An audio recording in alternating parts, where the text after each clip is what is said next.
And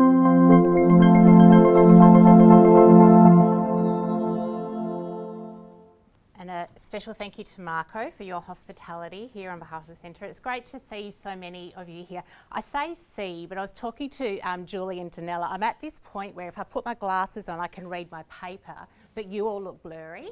So I can see my words, I can't actually see you. So please excuse me if you're gesturing at me and I can't see what's going on. So it really is a privilege to be here. And Marco, I'm going to make sure I get into the right mode. Thank you very much. Thank you, didn't need your help. So a little bit more about me. I don't know about you, but sometimes in my life I find myself in a position where I say, how on earth did I get here? And certainly when I responded to the invitation to speak to this group, to you, on this subject, I thought, why me? How is it that I'm here? I've done a little bit of theology, but I'm certainly not a theologian. And, you know, I've read the papers, but I'm certainly not an expert. I'm not even a member of the Plenary Council. So what is it? And I spent a bit of time just thinking about that. And I thought, do you know what? I think it's the wrong question. I think the question is, what can I offer to you today? So what I'll be bringing to you is, I guess, a convergence of a few different pathways over my own journey. So I did start out in a business role, got an accounting degree and set on that course. And then I spent a significant part of my life working in pastoral ministry, in lay ministry, thinking that that's what I was going to do for the rest of my life. And then a few things happened, mainly 4 kids and no money to sustain that kind of life.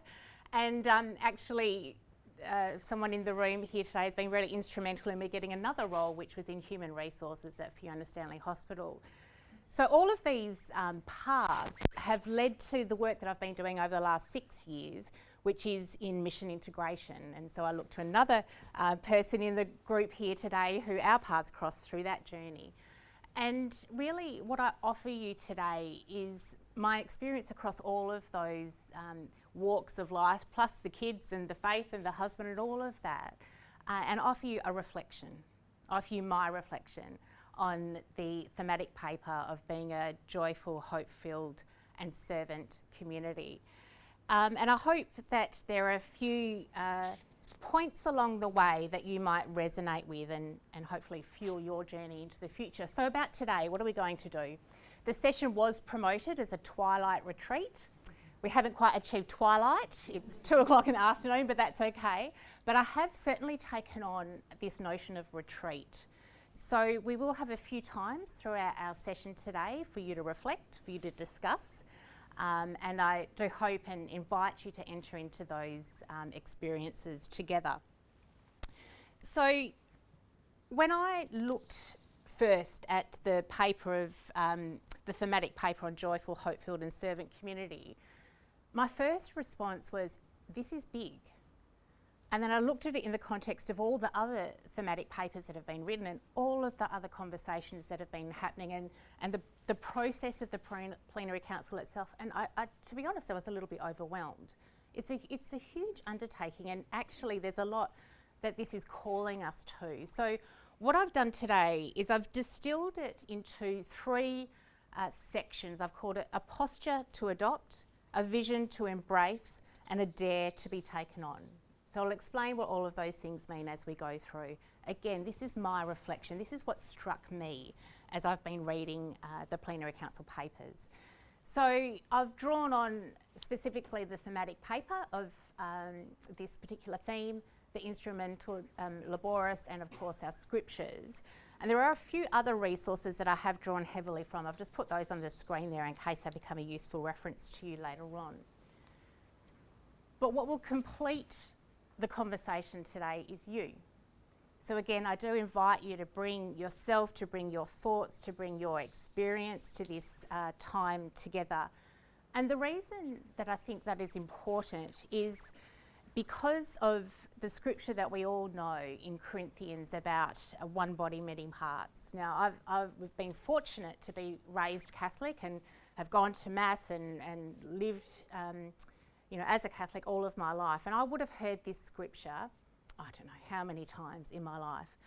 But it wasn't until I was in my 20s where I did a bit of study on the spiritual gifts where this particular understanding of church being one body with many parts that it really struck me. And I just became completely enamoured, motivated, challenged by the vision of a church and a world, in fact, where every person, every gift was valued, where in fact those with less dignity were treated with most dignity, perceived less dignity.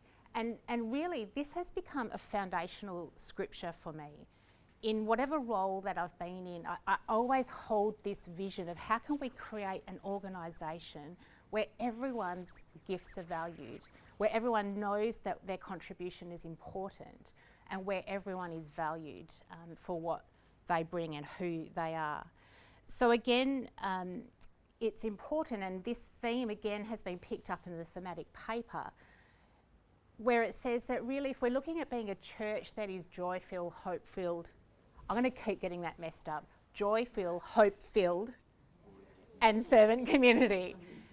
Really, first and foremost, it's going to start with us. It's going to start with individuals who are joyful, hope-filled, and servants. So I'm going to invite you into our first activity now. I'd like you to get your phones out, your mobile phones. If you don't have one, that's okay, that you'll still be able to participate in this activity. So get your phones out. Normally we tell you to put your phones away in a session. I'm asking you to bring them out. I'd like you to go to the photos section of your phone. And for those of you without phones, I'll explain how you can participate in this activity in a minute. And I'd like you to find a photo on your phone that brings you joy. For those of you who don't have phones, just think about something that you can describe that brings you joy. Just give me a bit of an indication when you've got one. Great, thank you. Some of you got lots of photos. People are just scrolling through. I've just scrolled my mind. Thank you. Excellent. Beautiful. Okay.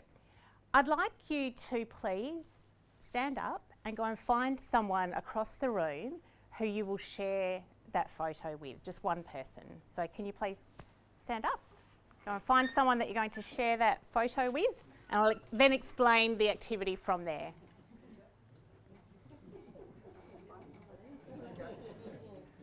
Okay, so before you explain anything, before you do anything, make sure you've got a partner. Everyone got a partner? Beautiful. Okay, so here's what you need to do. On the screen is the activity. I'm going to use my photo as an example. So the first thing I'm going to invite you to do is just briefly describe the photo. Don't go into too much detail. So for example, this is my photo, and I would say this is my renovated kitchen. Okay, that's all I'm going to say about it. All right, so show your partner your photo, and for those of you who are in your mind, just explain what your photo or what it is that brings you joy. Okay, so here's the next part of the activity. Okay, so now that you've said here's what my photo is, I want you to go a little bit deeper, please, and I'd like you to explain why this brings you joy. So for example, my renovated kitchen.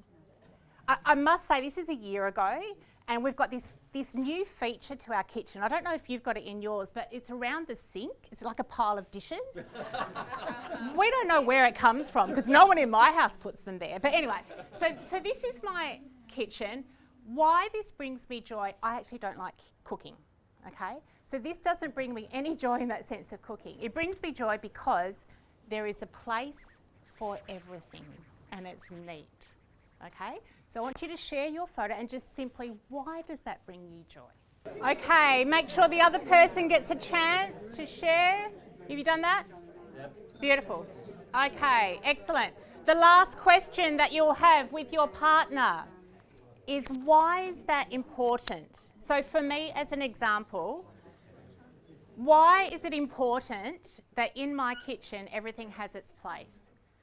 For me, it's actually having space, having reflective space, prayerful space in my life is critical. I'm an introvert at heart. Getting up and speaking to you is not my natural inclination. But for me, this kitchen represents what I want my interior life to be. Have enough space for it to be filled with the good things and not cluttered, so that I can actually be a better person in the world. So that's why this brings me joy. So I invite you into the conversation. Why is this important to you? Thank you very much for participating in that activity. It becomes the foundation for our first point, which is a posture. So I've called this a posture to adopt. So the definition of a posture is a particular approach or attitude. Now, as you would expect throughout the thematic paper of the Plenary Council, there is a lot of mention of joy. You would expect that, it's part of the title. However, what I found quite challenging were the initial comments that were made about joy, and I wonder how you would respond to these. It says, for many, the church is not seen as a joyful, hope-filled and servant community that engages positively with the world. We don't always rejoice in the positive aspects of the broader Australian society, and often our positive contributions are not well communicated. And it quotes the Pope when he talks, sometimes it seems that Christians can live lives like Lent without Easter. And it was challenging. I found these statements quite confronting. And the reason I found them confronting in the first instance is that I know that's me sometimes. I know that I can be all Lent and no Easter, and that's not a very attractive kind of way to be. But I started thinking further about this, and it just made me bring to mind so many situations where I've been come up against, I guess, people's perceptions of the church that are often well-founded and sometimes misunderstood. I'll share a very simple example.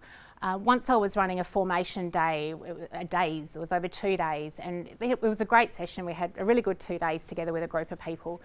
And at the end, we were dismissing everybody. They were free to go. And a gentleman stood up and he addressed the crowd. I'm thinking, oh, that's my role. What's going to happen here? Got up and he said, I just want to say I did not want to come here. I'm thinking, okay, what's going to come next? And he said, I thought this was all going to be Jesus, shepherd and sheep. And I just I thought, okay, what's going to come next? And he said, but this has been fantastic. And he went on to share about what he got out of the session. And I remember having a few different thoughts in my mind. I remember thinking, part of me was a little bit offended. Like, there's actually a good message in the parable of the good shepherd. Like, so Jesus, shepherd and sheep, that's a good story, right?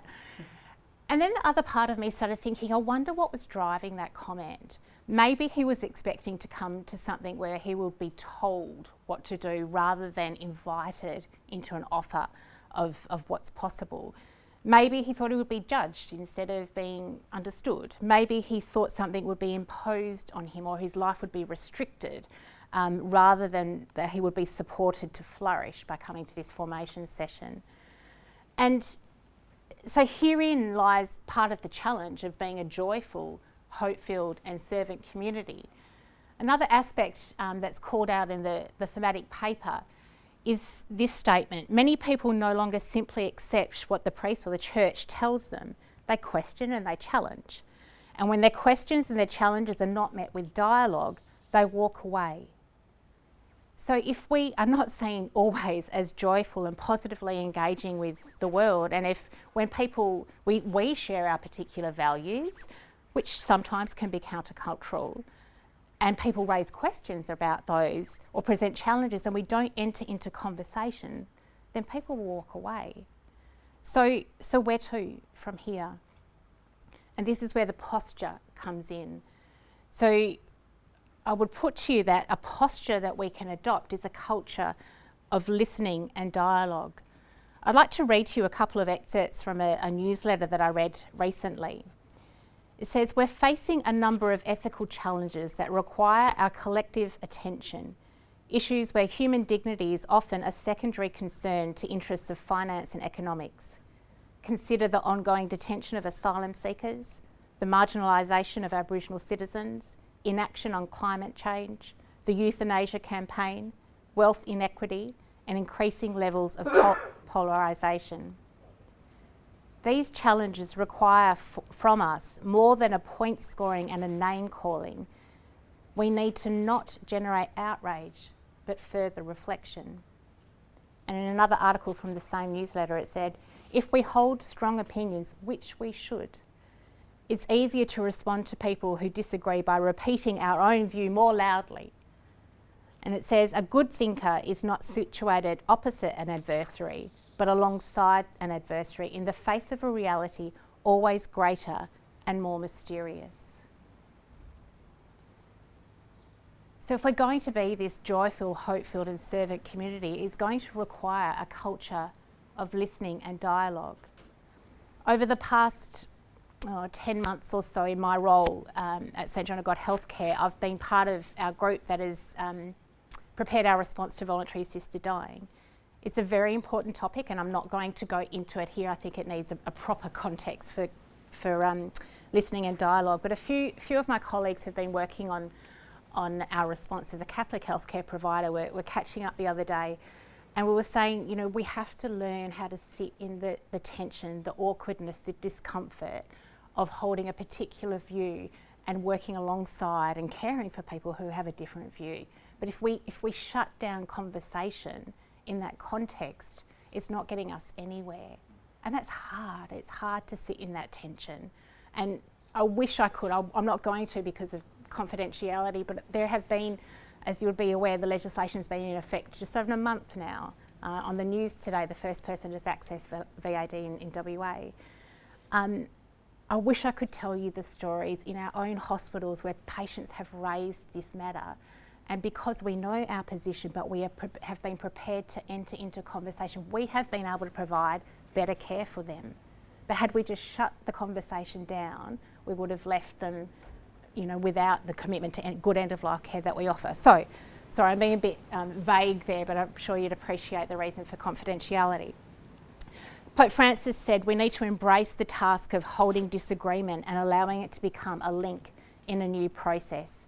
And indeed, this is what we have modelled for us in the road to Emmaus, the story of Jesus who joins the disciples who are grieving his death and who are confused by the accounts of the women who have gone and found the empty tomb, and they're walking along the road to Emmaus. So what do we observe in this story about listening and dialogue? Well, firstly, we read in this scripture that Jesus came alongside. So they were walking, he came alongside. He didn't force himself into a conversation, he came alongside. We then read that he inquired, he asked them, what are you talking about? Now, we presume he knew what they were talking about. He said, but what do you tell me your perspective? And he asked questions, he inquired. And then he noticed what wasn't being said. In the scriptures it talks about their face were downcast. So he noticed the bigger story that was at play. He then listened to their story and tried to understand their perspective. And only then did he share his truth, the truth of what had really happened and who his understanding or his perspective, as you might say. And then the scriptures talk about Jesus then actually went to continue down the road, and the disciples invited him back into the conversation. So that invitation back to continue the dialogue was actually initiated by the disciples. And then we all know that in the story, it wasn't until Jesus broke bread that the disciples' eyes were open to who he was. So the revelation actually didn't happen in words, it happened in action. And after that encounter, we hear that the disciples themselves went out and told others. So they became the ones who shared the good news. So in this story, we see a bit of a model of what a culture of listening and dialogue can be. So the first point, posture, a culture of listening and dialogue. So then vision. A definition of vision is the ability to think about or to plan a future with imagination or wisdom. So again, out of the Instrumentum Laborious, we read this. We read that the goal of the church's service is to society, is to making a difference in the world. So as much as the goal of church is to sustain its members, it's also about looking out into the world, to bringing life to the world. Francis, in his book Let Us Dream, he talks about the COVID crisis. I'm not sure if anyone's read the book, a fantastic read. And he says, you know, for a long time we thought that we could be healthy in a world that was sick. But the COVID crisis has brought home how important it is for us to work for a healthy world. So in other words, it's not about us just getting ourselves right. We actually can't be completely flourishing if our world is not flourishing. So what I'd like to share with you now is a video. It's a story, I think, that really does depict a church, a ministry that is a vision of a joy-filled, hope-filled and servant community. It's from my context in healthcare. To give you a bit of a background to this video that you're about to watch, exactly a year ago yesterday, one of our hospitals in Melbourne is called Berwick, received a phone call that there were clients, residents in an aged care facility where COVID had broken out, and they needed to be taken from that facility and moved into one of our hospitals. I'd like you to watch this video, and after the video we're going to have some time for discussion. So just be looking out for signs of joy, hope and service in this video. Just note the sound goes up and down.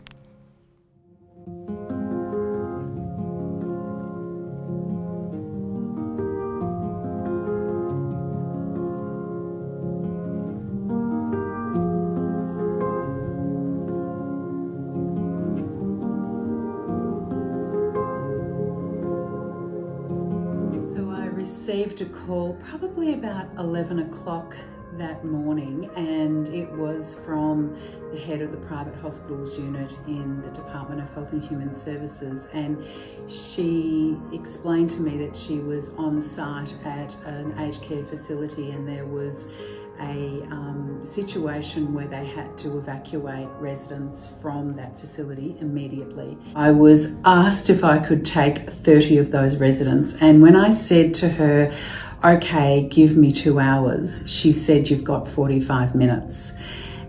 And I remember there being probably a long 5-second pause, and she said, it's just not negotiable, Lisa. Ambulance Victoria on site, there's a really urgent need. So we did what we did. You know, just catching wind in the corridors of we've been asked to do this and we need to respond, and not really even knowing exactly what we were being asked. I think by the time I heard what was happening, I think Lisa and Alison had come down and said, you know, there's residents arriving very shortly. We have to move people out of 4 East and down into other areas, and everyone just sort of stopped and went, okay, what do you want me to do? I was in the gym and I looked out the door and I could see Lisa Norman, the CEO, walking past in scrubs, pushing a trolley, and I was like, oh, something's happening, something's going down that's not normal. And then within the hour, patients started arriving, so we had to clear out the whole ward and prepare it for these coronavirus patients within an hour. There was a lot of phone conversations early on with families, so I got to know a lot of daughters and wives and husbands and things like that. Especially in the first probably 4 to 5 days, there was a high volume of phone traffic and trying to find out and suss out what was going on. I had a chat to my husband, so I've got a husband and a nearly 7-year-old. At that stage, because we were hearing so many things about healthcare workers catching COVID and everything, he didn't feel comfortable with me being around my family, but also completely supported my decision to be a part of the ward.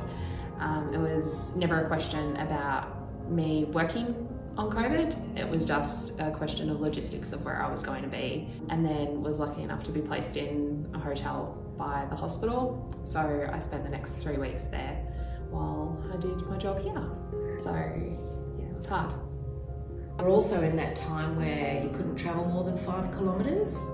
So what that meant was that we had a number of families whose immediate family members were not even in Melbourne, or some that were not in the Berwick area.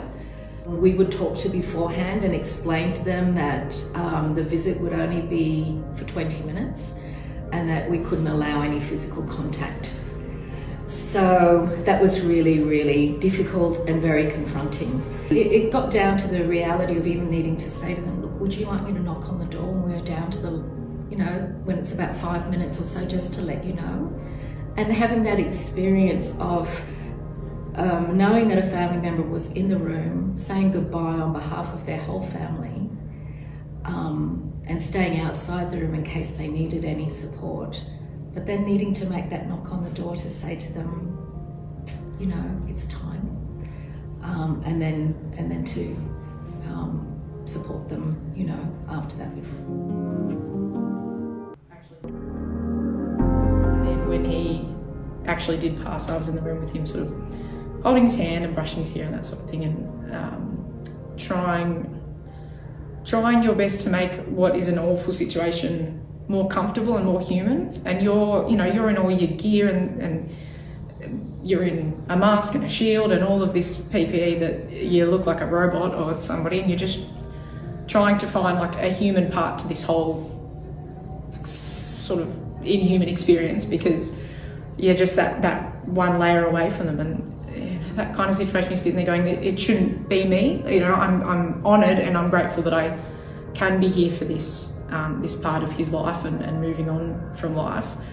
But also you wish that their family could be there to experience that. And I think that was the overall feeling for a lot of people on the ward, that as awful as the virus is, like that's the real crux of it, is whatever's going on in the world, there's people in hospital dying without their families. And that was a really driving force in just hoping that everybody out in the public was playing their role, because you think, whatever you think of this virus, whatever your opinion is, that's the reality of it. And then phoning the loved ones to tell them that their family member had passed away, that's never easy.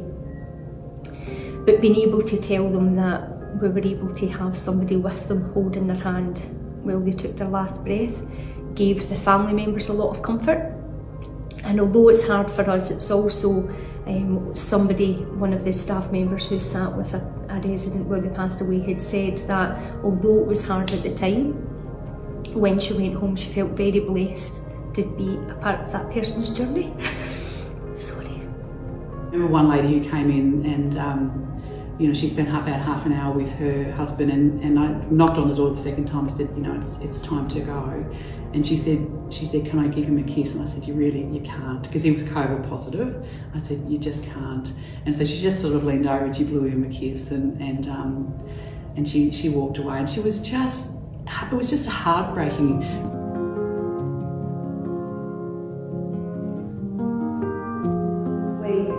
There was no rooms, they were all empty, all the furniture was stacked down in the theatre, so we cleaned all that up. We did painting, all sorts of cleaning. So we sanded down walls and painted skirting boards, walls, and then prepared everything, then cleaned rooms again, and then brought all the furniture and stuff back in. Just to feel that I've been able to be a small part of the history of St John of God is quite special. Yeah. It was an experience that I'll never forget. The teamwork, the camaraderie, the support from each other, from executive, was fantastic. And I think to be a part of something that will go down in history means a lot. As much as it was tragic and hard and emotional and tiring, I think we got a lot out of it too. I have. See, and that's probably the bit that challenges you the most. I feel incredibly proud of the team. That's probably the bit that leaves me feeling the most emotion, because I know we've employed amazing people, but they have proven to me they are beyond amazing. I get touched every time I say that. Just to give you some more context, that beautiful Amy, wasn't she just gorgeous? She's one of our cleaners. When she was talking about they recommissioned a hospital, those renovation shows where everything is falling apart. This is a hospital that was decommissioned. It's going to be renovated for another purpose. It was out of action, and within a couple of days they made it into a hospital again, cleaning and whatever else. I actually spoke to Rhonda, who's the Director of Admission, this morning. We're in a meeting this morning, and I said I'm going to use that video. And she said yesterday was the anniversary, as you know, of 1 year since all of this happened. And she said, some of our caregivers got some donations together and we went and visited the aged care facility where these residents were from yesterday, and we said, we just wanted to let you know that we remember you, and they had a beautiful time together. So I offer you this as an example of church, as a vision of joy, hope and service. And I invite you, just with a couple of people around you, you can stay where you are, just to have a brief conversation about what struck you about this story, and where did you see the reality of suffering becoming joy, hope and service in this video. So just with a couple of people around you, we'll just go for maybe 2 minutes, 2 or 3 minutes only. Thank you. So the reason I share that story with you is to again talk about this vision of a joyful, hope-filled and servant community. And Francis again talks about, if we're going to have a culture of service, then we can't serve unless we let the reality around us speak to us. We have to let the suffering that is in our world touch us. It has to move us. And I was thinking about that, and I was thinking, what's the language around that? And I was thinking, I think it's about not doing service, but being servants, And if we do service, then we can end up focusing on the actions, the list of things that are to do, and it can tire us. But if we are servants and we see people around us and are touched by their need, we're motivated and driven, we find an extra tap well to draw on that will sustain us. I think that's what we saw in this example. Francis again talks about, I love this analogy, in normal times, whatever normal times are, but in normal times, they're like formal situations. I remember my kid saying to me once, why do you talk differently when we go out? And then you're all grumpy sometimes at home. I'm like, well, sprung again, right? Lent and no Easter, on we go. But he said, normal times are like formal situations. You put on the good service act and you go out and you do what you're there to do. But in a crisis, when we let suffering touch us and the reality of our world touch us, we have to choose. We have to choose who we're going to be. And in making that choice, we reveal our heart. So in terms of a vision then, I offer you a thought that a vision is to be moved by the reality around us. Which leads us on to the final point, which I've called a dare. Interesting use of language, I know. But when I looked at a definition of a dare, it says to have the courage to do or to become something. And again, a point out of the paper. The thematic paper talks very often about the inseparability of the 3 dimensions of Christian mission. So proclaiming the word, celebrating the sacraments and being of service. So there's an inextricable link between each of those elements. And it reminds us that our work of service needs nourishment. And I love this line. It says, lest the church can become, as Pope Francis calls it, a sort of NGO stripped of its luminous mysticism. So we become good people doing good things, but where is that mystical element of what God can do in these situations? So it calls for us to be nourished along the way. Now, for those of you Italians in the room, Marco, I'm looking at you, I'm going to attempt some Italian. So the Pope says that in Italy there's a common phrase, che me ne frega. Si. Oh, si means yes? Good. Okay. And it's so what? What's that got to do with me? And he said we have to be... it's accompanied by this. I feel myself today, the Croatian background, so not too far away. So he says we have to guard against this so whatism. He said, a healthy dose of so whatism is, maybe okay. But he said, but this kind of pervading attitude of so what, what's it got to do with me, can armour plate our soul. It can make us indifferent. It can to the challenges of the suffering around us. And he talks about some barriers to joy, hope and service.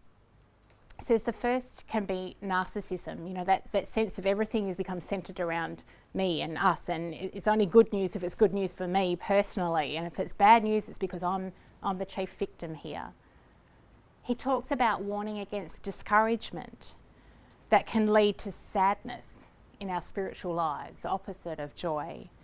And eventually discouragement closes us in on ourselves, and it leads us to lament and to complain about what's not going well rather than doing anything about it. And then he also cautions against pessimism.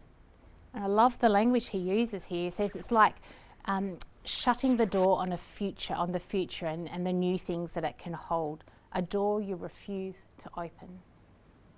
And he said these are the kind of things that we need to guard against, that we need to nourish ourselves so that we don't fall into those ways of being. So what's the antidote to that? Encounter with God.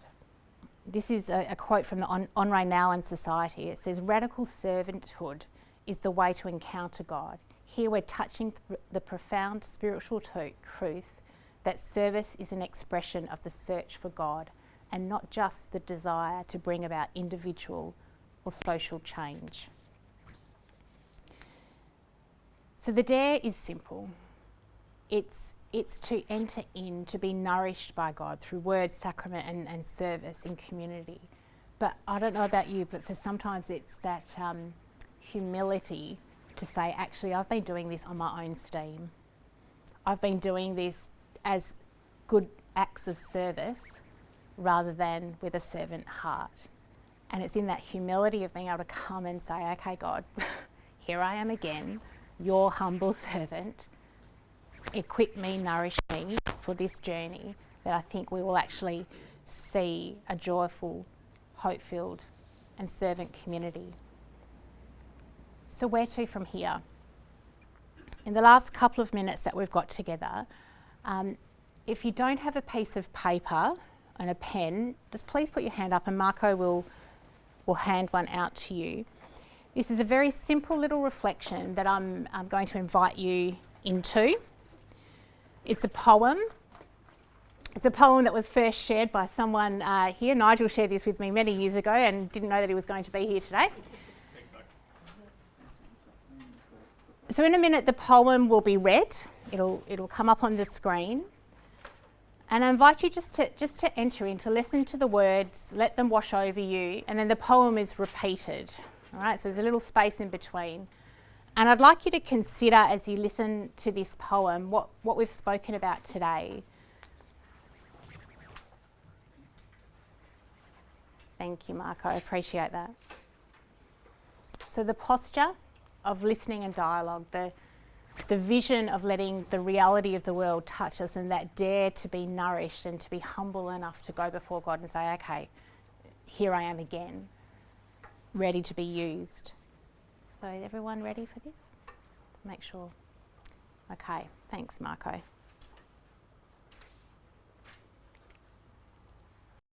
What to remember when waking?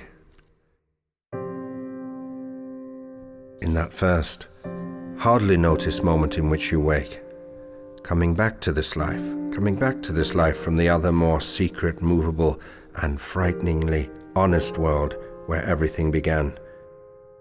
There is a small opening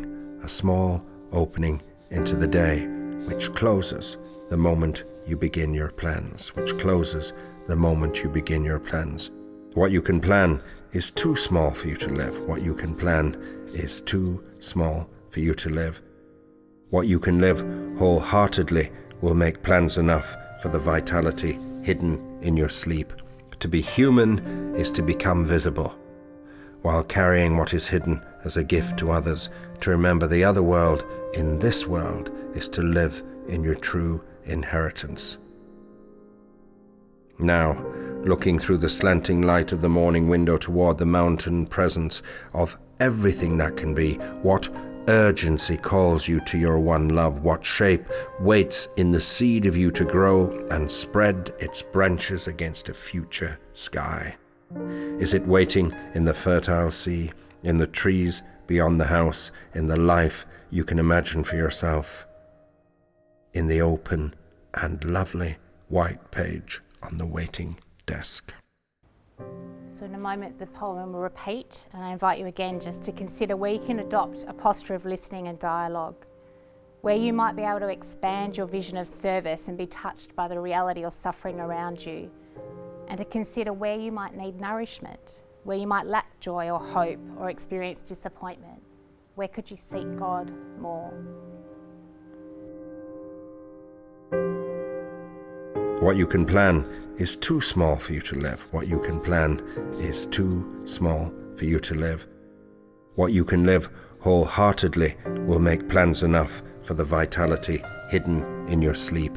To be human is to become visible, while carrying what is hidden as a gift to others.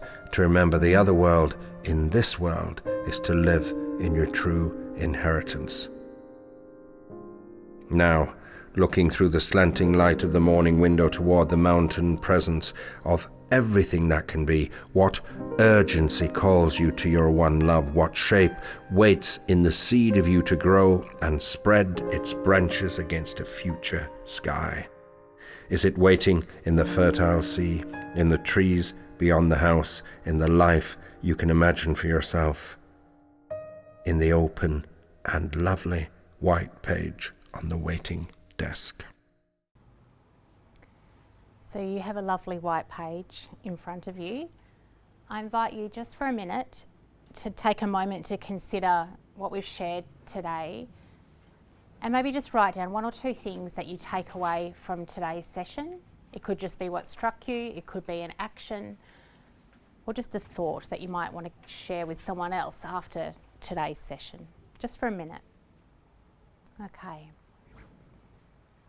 I notice some of you are still scribbling, so you can take that home as homework. And I invite you, this is your personal reflection, so I'm not going to invite you to share this here, but maybe over tea and coffee you might want to share with the people who are gathered here today about what has struck you. So I'll just leave you with a recap. So we've spoken about a position of listening and dialogue. We've spoken about a vision of being moved by the reality around us, and a dare to embrace service as an encounter by God and to be nourished by God in our service. One final reflection, one final thing that struck me, I guess, as I read the Plenary Council documents so far, is this deep yearning of the people in the church for the church to be a sign of God's kingdom in the world. And I'm trying to find more words to express that deep yearning. And that is my heart, it's certainly my desire. So as people who I imagine have that same deep yearning, I offer you this final encouragement. God asks everything of us, yet at the same time, He offers us everything. So as we pursue a church that is joyful, hope-filled and servant, let's not forget that it's God at the heart of us and allow Him to nourish us on that journey. So with that, I say thank you.